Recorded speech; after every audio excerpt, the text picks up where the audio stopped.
ataque de procrastinite aguda, frequentes na vida da Anitta e inocentemente classificados como técnicas de inspiração e método de trabalho, a Anitta tropeçou com um artigo que a deixou a pensar em carreira.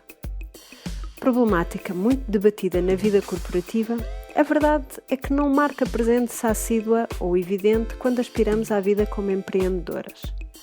Um momento que leva a Anitta a repensar o seu plano de carreira com uma perspectiva extremamente aliciante. Papel em branco, sem margens, qual a carreira a que aspira enquanto empreendedora? Qual o plano a seguir? E a ilusão de o fazer sem o condicionalismo de uma organização onde outros interferem no sucesso ou insucesso do seu plano. Bem-vindos ao Career Day para empreendedores do Anitta no Trabalho. Olá, eu sou a Billy. Olá, eu sou a Ellie. Ai, Ellie e Alexandra, este artigo foi, enfim... Foi mind-opening, não é? Eu fiquei...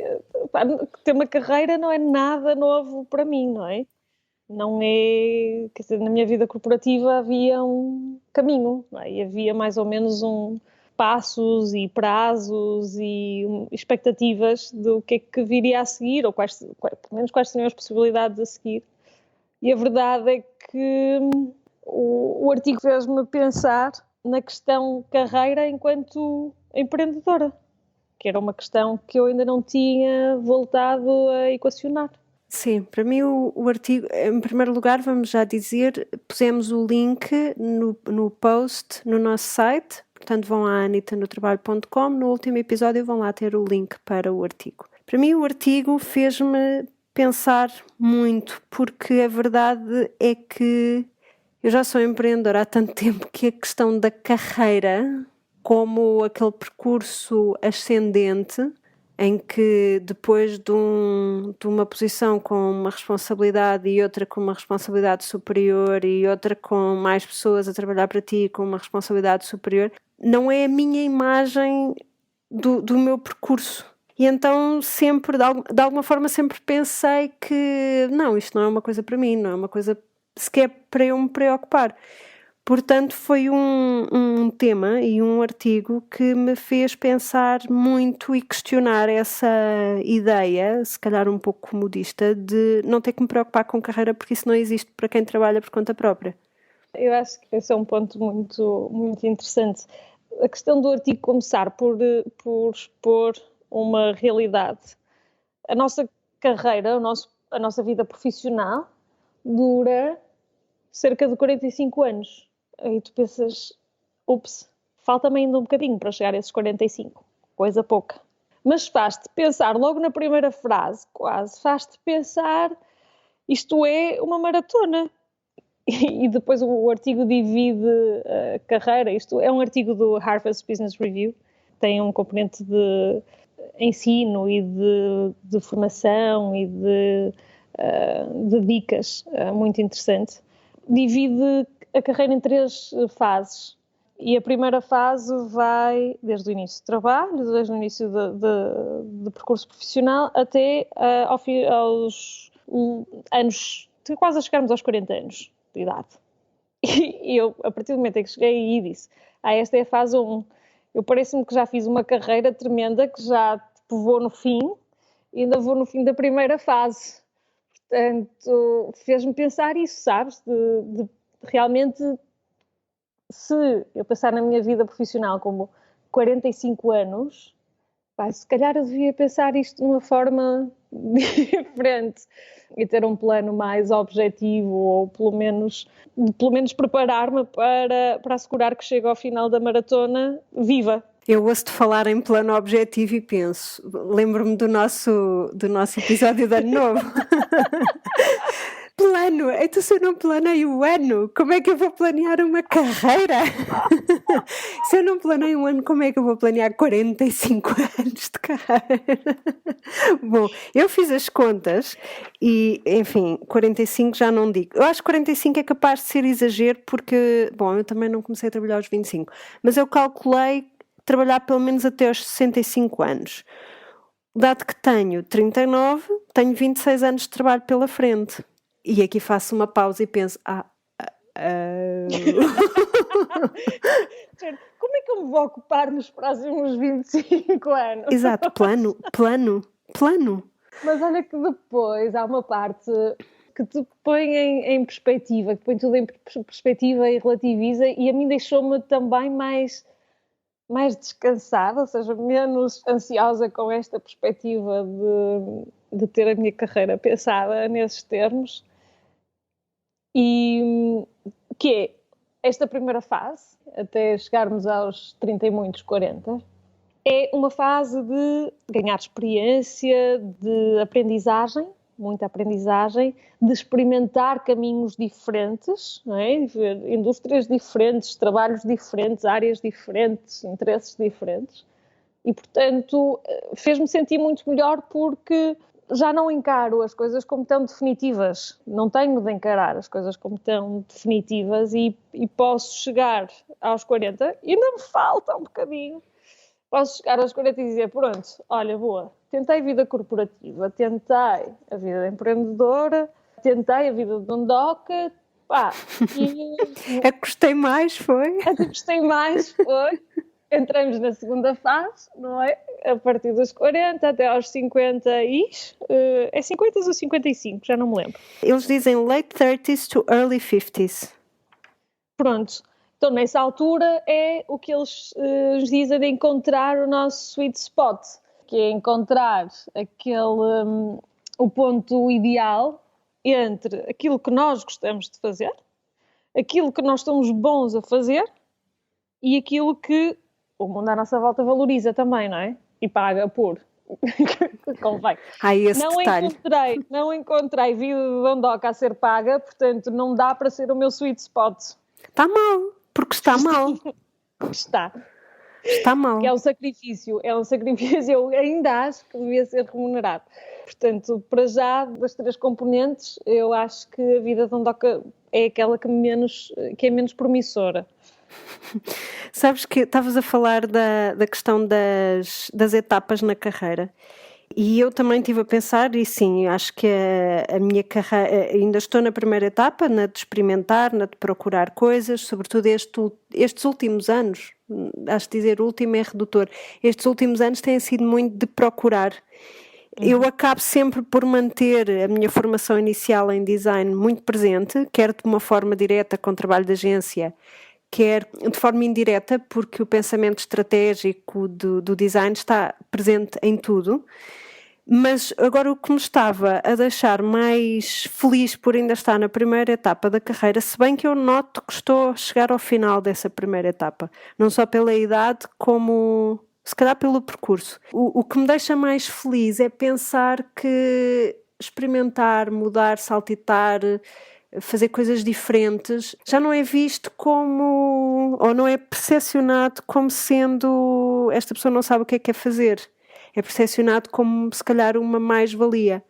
Por outro lado, às vezes assusta-me um bocado pensar que tenho que chegar a um ponto em que encontro o tal sweet spot, o tal sítio onde eu encontro aquilo que eu gosto de fazer, aquilo que a que eu sou boa, e aquilo que o mundo valoriza, ou seja, encontrar essa interseção, porque me pergunto, será que vou encontrar? Eu quero acreditar que sim, ou pelo menos quero acreditar que conseguimos chegar a um ponto onde estamos confortáveis com aquilo que fazemos. Eu sou um bocado otimista e um bocado sonhadora em termos de trabalho, porque acho mesmo que é possível ter prazer, retirar prazer da vida profissional. Quero acreditar que sim. Eu vou trabalhando para isso também, não é? Eu tenho a sorte de ter encontrado quase à primeira algo que gosto de fazer que é extremamente flexível, porque eu posso fazer isto que gosto numa série de indústrias, numa série de modalidades ou de funções ou de contextos profissionais. E, portanto, quer dizer, no fundo sou uma sortuda, não é? Pronto, se alguém quiser insultar-me desse lado, esteja à vontade.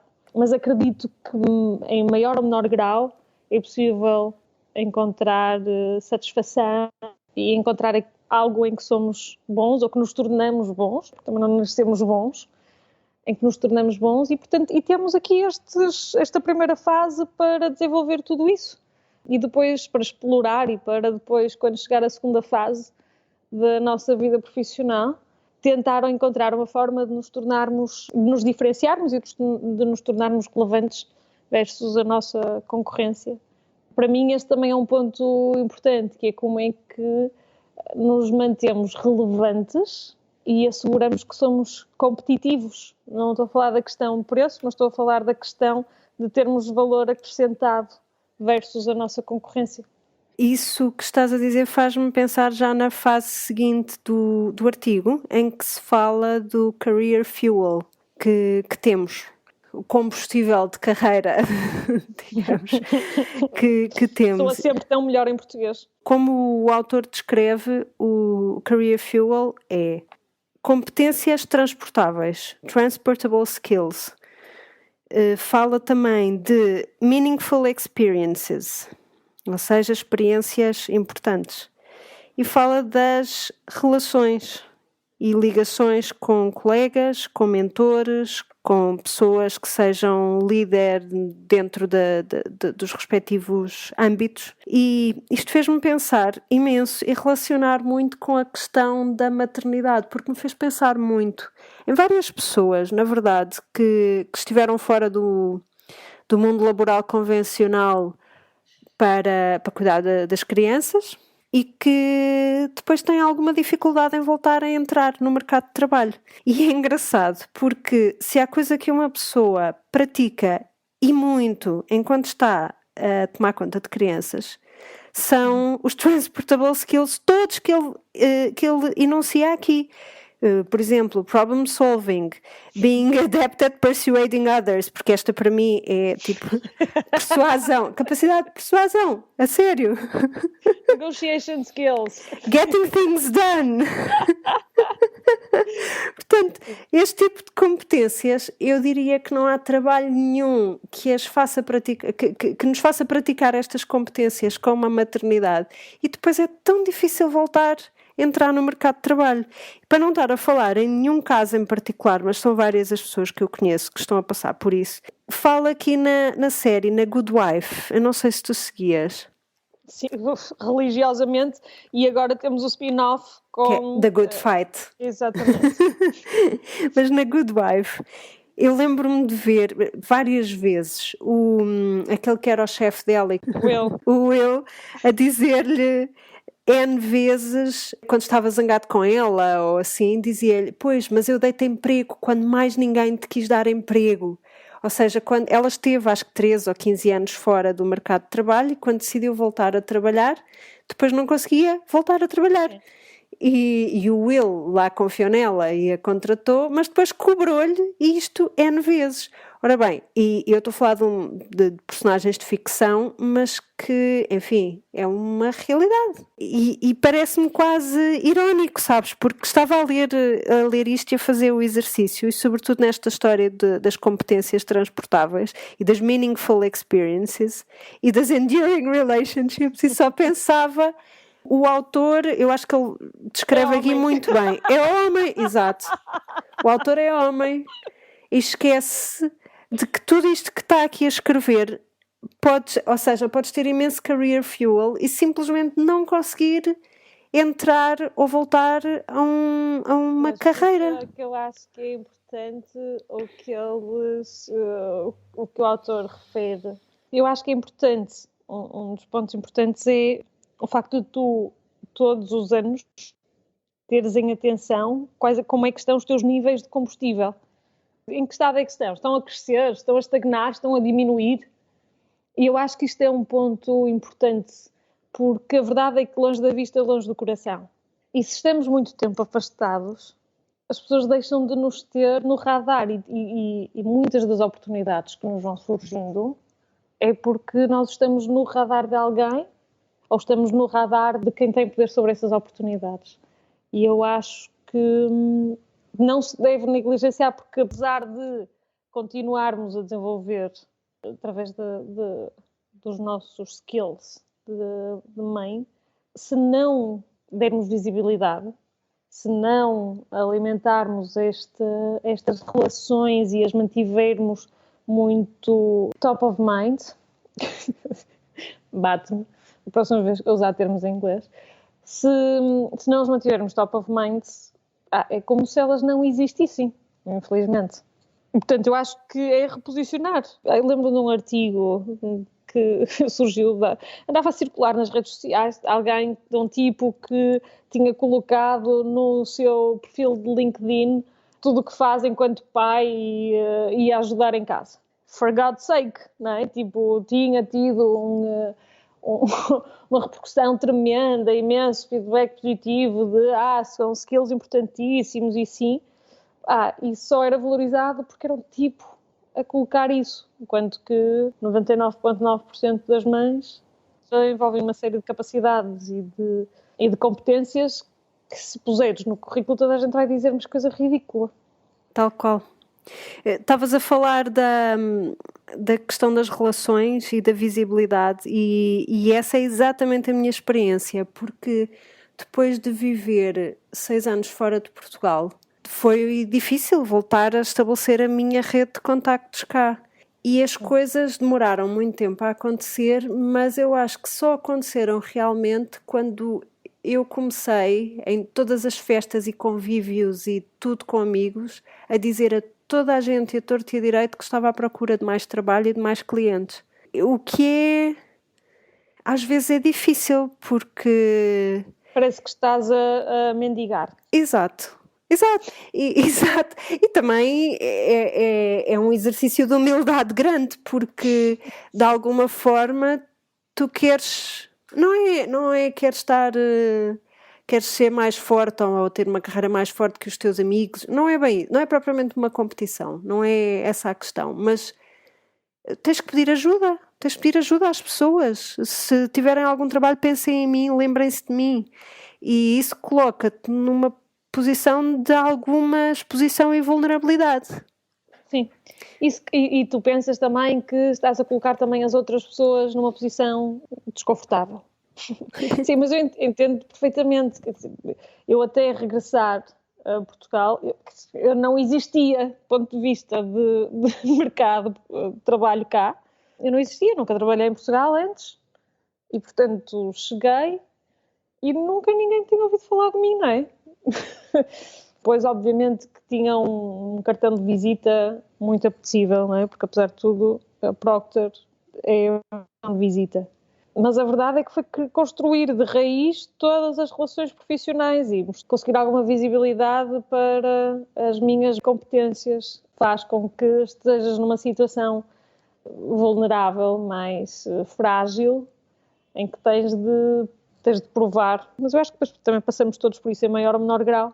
E a questão é que, fazendo esse esforço, depois a tua reputação depois vai vivendo. Se te mantiveres ativa, se não voltares a emigrar, é provável que seja um trabalho que tu fazes um esforço inicial maior e que depois só tens de ir alimentando de uma forma menos intensa. Pelo menos é essa a minha esperança.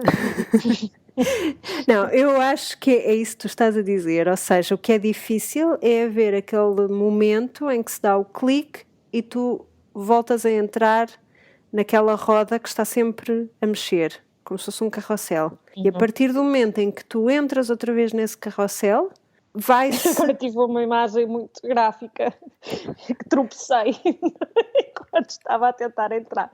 Estou agarrada a um dos cavalinhos. E agarrada pelos braços e a ser arrastada. Sim. Pés já no ar, ok? Pés já no ar.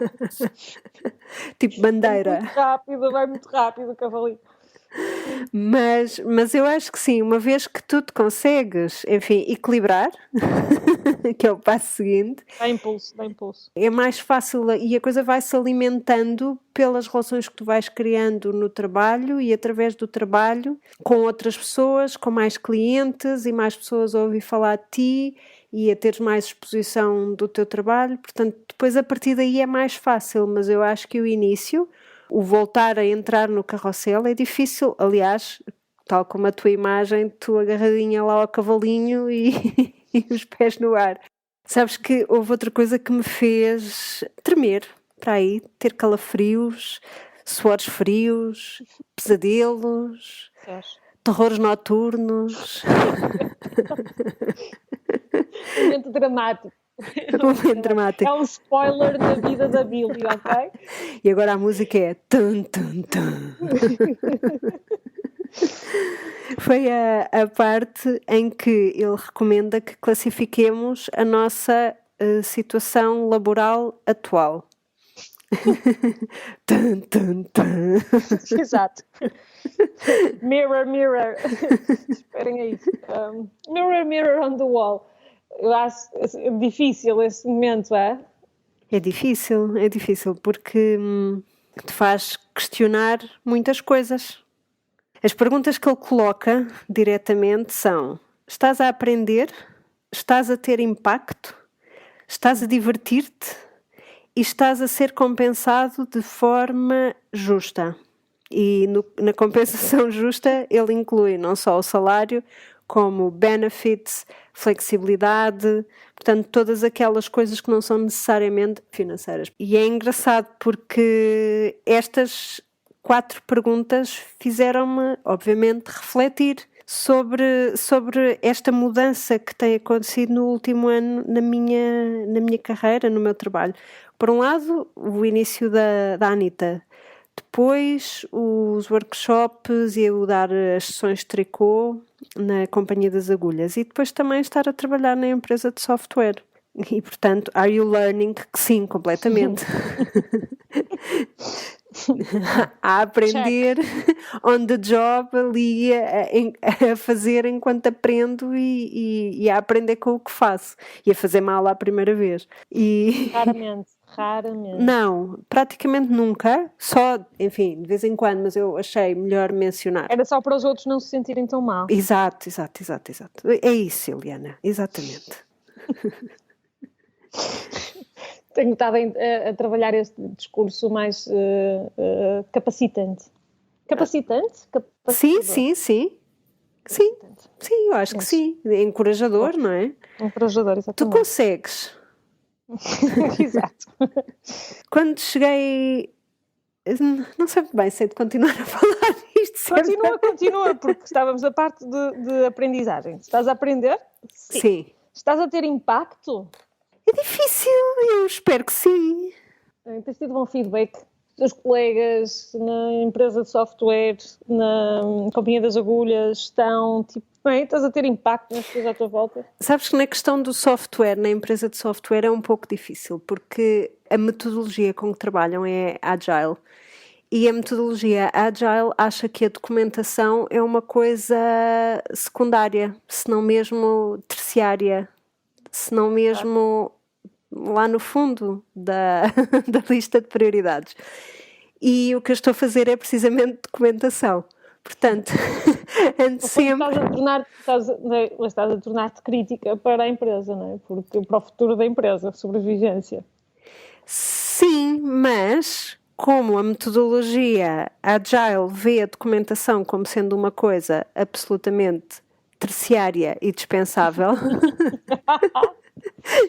Eu muitas vezes sinto que aquilo que eu estou a fazer é um esforço imenso e não é para, ok, gostem de mim ou tenham mais, façam mais, não é isso, é, por favor, deem-me o material para eu conseguir trabalhar. E essa é uma luta às vezes um bocadinho inglória. Portanto, estávamos na parte de estou a ter impacto. Sim, estou, tal como uma mãe chata tem impacto na vida dos filhos, do género, não andes de pés descalços, não. Porque eu ando sempre a insistir com as mesmas coisas, não se esqueçam de fazer isto, não se esqueçam de fazer aquilo, para eu conseguir depois trabalhar. Portanto, sim, às vezes, e juro-te que esta parte me custa, porque é estares a trabalhar com a inércia de um grupo de pessoas que vê, tal como a metodologia Agile diz, que a documentação, ou seja, isto que eu lhes estou a pedir é absolutamente desnecessário, sendo que não é desnecessário, mas diz que não é importante, Portanto, para mim, essa parte tem sido difícil. E dizer, are you having impact? Pá, sim, na medida em que uma mãe chateia os filhos para não darem descalços no chão. Mas sabes que, é assim, vamos encarar isto não do ponto de vista de se somos pessoas desejadas e, assim, super queridas no local de trabalho ou nos projetos onde estamos, mas do ponto de vista de estamos a melhorar o contexto onde estamos. Eu acredito que os projetos que estou a ter, e tendo em conta que dedico parte do meu tempo não só a gerir projetos, mas também a passar conhecimento, que estou a ter esse impacto, ou seja, quando sair, deixei uma série de competências que não existiam antes. E, portanto, para mim, isso é ter impacto a um certo nível. Há outros projetos onde o meu impacto, se calhar, mede-se no resultado que tem no negócio e no mercado e tudo mais. Mas eu acho que podemos medir este impacto a vários níveis. Eu gosto muito da tua maneira de ver as coisas, porque ainda bem que tu existes, porque és muito mais otimista do que o que eu estou a ser. E acho que tens razão. E acho muitas vezes também que é uma certa humildade que nos é inculcada, que não nos permite muito bem falar ou avaliar o impacto que estamos a ter. E é aquilo que tu dizias, de facto eu sou a única pessoa a fazer documentação naquela empresa, como tal estou-me a tornar indispensável. Espero. Espera aí, vamos deixar uma nota em rodapé. Exato. Renovem, por favor, o contrato. Isso. Continuem a querer trabalhar comigo. Tentando pôr de parte essas inseguranças próprias, se calhar da minha personalidade, se calhar da minha educação, eu acho que sim. Estás a querer dizer que eu estou demasiado americanizada? Longe de mim. Ainda bem que esclarecemos. Ou então sim, não sei, até não seria mal de todo em algumas coisas. Tornar-me menos humilde.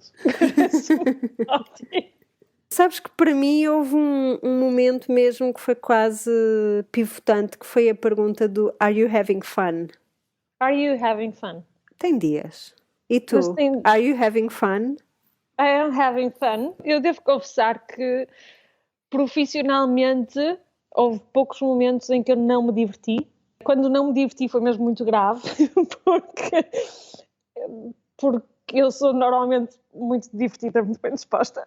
E como eu sempre gostei muito da parte mais operacional do meu trabalho, da parte mais de trabalho em si, os poucos momentos em que não estava feliz foram momentos muito difíceis e significavam que o contexto não era um contexto positivo, portanto não eram relacionados diretamente com a função, mas com o contexto profissional. E portanto eu posso dizer que continuo a divertir-me, gosto imenso do que faço e tenho a sorte de poder fazer uma série de projetos em paralelo e retirar imenso prazer deles todos. Portanto, having fun, definitely. A última pergunta do Are you being rewarded fairly? Ainda não. Se calhar retira um bocadinho da diversão, retira um bocadinho do elemento fun disto tudo, porque já fui muito melhor remunerada na minha vida corporativa, sem dúvida. Esquece, não dá para comparar sequer. Exatamente, e portanto há sempre essa questão que não é uma questão menor, né? E que persegue, e que está ali assim a atazanar, que faz pensar, mas vamos lá ser rigorosos. A parte da remuneração pesa, não é? Obviamente, e não é, se calhar não é ideal, ou não é a que se desejaria. Foi uma decisão também, e eu tenho em troca uma flexibilidade que nunca na vida. E, portanto, eu não posso deixar de trazer os outros benefícios para a mesa. E aí, no todo, ok, I'm good. Eu acho que tu conseguiste verbalizar aquilo que eu penso de uma maneira muito mais positiva do que eu conseguiria. Portanto, sim, exato, isso que tu disseste, concordo. Essa foi uma das perguntas que mais me fez suar frio, ter calafrios, terrores noturnos, pesadelos, etc. Mas eu nunca tive uma vida corporativa, portanto eu não tenho essa parte para comparar. O que eu te posso dizer é que em 2007, quando eu me fui embora de Portugal, eu conseguia cobrar mais dinheiro por hora do que consigo neste momento. E eu acho que isto é indicador de algo. Ou seja, imaginas que à medida que o teu percurso dentro da tua profissão vai avançando, tu vais conseguindo cobrar mais pelo teu trabalho, porque ganhaste mais experiência, porque por todas essas coisas. Portanto, à partida, o que tu trazes para o trabalho é mais valioso do que era no início da tua carreira. E o que eu noto é que não acontece isso. Ou seja, o que eu ganho neste momento era aquilo que eu pagava à pessoa que trabalhava comigo em 2004 ou 2005. E isto às vezes pesa. Portanto, a flexibilidade de facto é muito boa, mas comparando com há 10 anos atrás ou há 12 anos atrás, dói um bocadinho. E tu achas que é uma questão transversal, no sentido de ser uma questão da tua área, do país no geral, ou sentes que perdeste um bocadinho dela porque estiveste fora e tiveste de recomeçar? Eu acho que são vários fatores. Terá sido esse, mas acho que os salários na minha indústria e em Portugal regrediram, objetivamente, regrediram, porque há mais concorrência e porque houve uma crise muito grande que provocou um decréscimo nos valores. Aliás, eu estava a fazer esta reflexão aqui no meu caderninho e estava a pensar que seria interessante conseguirmos fazer ou ter acesso, já houver, mas se não lançarmos nós um questionário anónimo aos nossos ouvintes e a todos os que quisessem participar, sobre os salários e os benefícios, portanto, as compensações que recebem nos seus trabalhos. Eu imaginei assim um questionário com localização, obviamente o género, não é? Que acho que é importante, a indústria, porque também acho que é muito importante, porque a minha indústria, ou a indústria mais no ramo das artes, se calhar foi mais afetada do que os advogados, por exemplo. Portanto, os advogados da minha idade oferem salários que não se comparam minimamente com o meu e não estamos a falar de mais experiência ou menos experiência, estamos a falar da mesma experiência. Portanto, imagino que poderia ser interessante conseguirmos fazer esse questionário e quanto mais pessoas respondessem, mais amplo seria o panorama.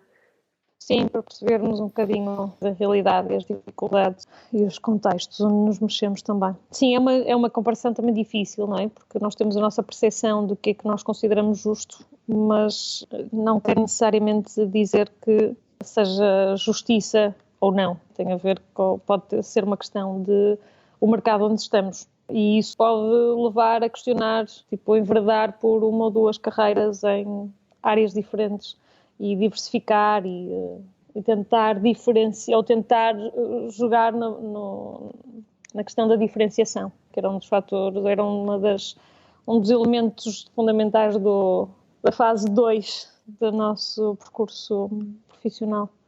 Mas isso leva-nos também a um ponto interessante do artigo, que é fazermos uma gestão inteligente e cuidada do nosso tempo. Pensarmos em que, se pensarmos numa carreira de mais 25, 30 anos pela frente e tudo o que nos consome, não é? Como é que nós vamos investir, como é que devemos investir o nosso tempo em aprendizagem, em renovação, em combustível, na família, em desenvolvimento pessoal, não é? Como é que nós fazemos esse investimento de forma a gerirmos isto como, e voltamos ao ponto inicial, como uma maratona, e saber que vamos ter de ter isso em conta, não é? E não no sentido de agora termos tudo ao pormenor e termos assim pessoas muito cromas como eu, que têm um plano anual quase ao segundo, Depois, na verdade, ele não é super executado, mas outra questão. Não é essa a questão, ver que as prioridades devem estar muito claras e há pontos fundamentais como este de ter combustível para a carreira, mas eu acho também combustível para aguentarmos e para nos mantermos cheios de energia. Sim, acho que falaste muito bem e eu gostava de convidar os nossos leitores a irem ler o artigo e a deixar-nos os vossos comentários. Parece-me uma boa ideia. E por falar em comentários, queremos agradecer à nossa querida Naná, que nos deixa Está sempre. Fire, a Naná faz-nos sempre trazer um sorriso daqueles e achar que temos alguém que nos ouve do outro lado, que realmente ouve a nossa conversa do princípio ao fim e tem sempre algo de valor a acrescentar. Eu acho que pelo menos temos duas ouvintes, a Naná e a Ana Paula Teixeira, que também nos deixou um comentário super interessante sobre a perfeição. E isto a propósito da nossa conversa com a Constança há umas semanas.